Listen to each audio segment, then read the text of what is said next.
So what I want you to think about first and really own, I want you to own this today, is that you are at choice every minute of every day. So your ability to choose is what makes us human. So please embed that as we go through today, because everything I'm going to represent and talk about is a choice. This was one of the early pieces that I saw early on, and I love it because it poses the question, who do I want to be during COVID-19? You're at choice.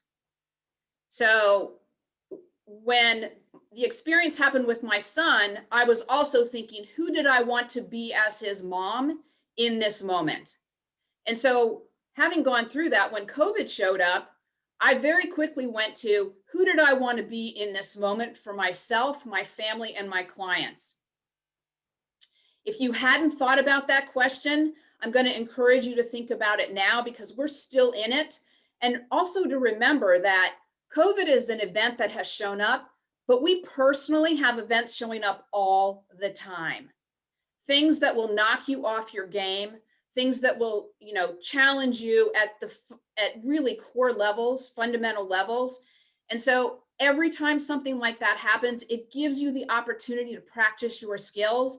And one of those skills is to ask yourself, who do I want to be in this moment? So this goes, and I'm not going to go through the whole thing, but I want to focus on, who do you want to be in COVID-19? You can stay in the fear zone, which there are still people in the fear zone. You can be in the learning zone. You can be in the growth zone. I opt for the growth zone. So a little bit of fear, and then I'm going to do skills that I'm going to teach you today, step into learning, and then step into my own power in terms of growing in the moment of the trauma or the challenge or the issue that I'm dealing with. This was another great piece that was out there too in terms of crisis. Are you in crisis still? Are you struggling? Are you surviving?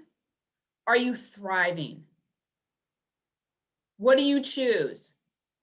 And these are conscious decisions that you get to make.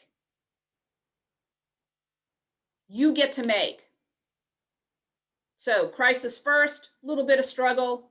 I skipped survival and went straight to thriving because that's just the world that I live in. And so that's how I was able to, in that moment of working with that company, 3 days after I had my own experience, to be present with them, not in my own stuff, to hold my composure and to be completely who they needed me to be in that moment, because I had done the work that I'm talking to you about today.